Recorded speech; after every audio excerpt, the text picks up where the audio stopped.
I am utilizing the Bit Integrations plugin to establish a connection between these two platforms. Let's go to Bit Integration Dashboard. Create integration.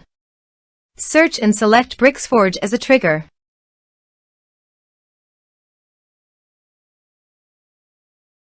Click on the Fetch button and then fill out the Bricksforge form to trigger the data fetch.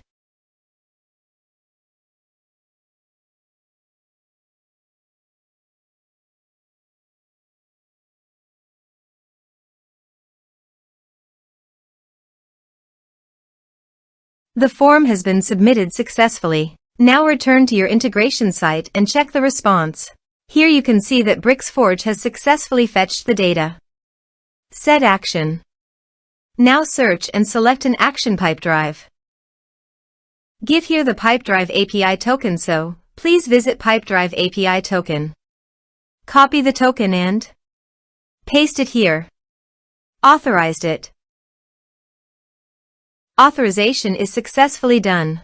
Next, choose a module. Choose an organization.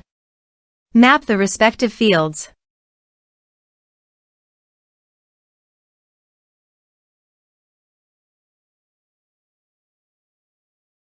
Here are some advanced features and actions you can use by checking the box. Also, you can add conditional logic. You can use it for your own requirement. Next, finish and save it. Let's submit a form.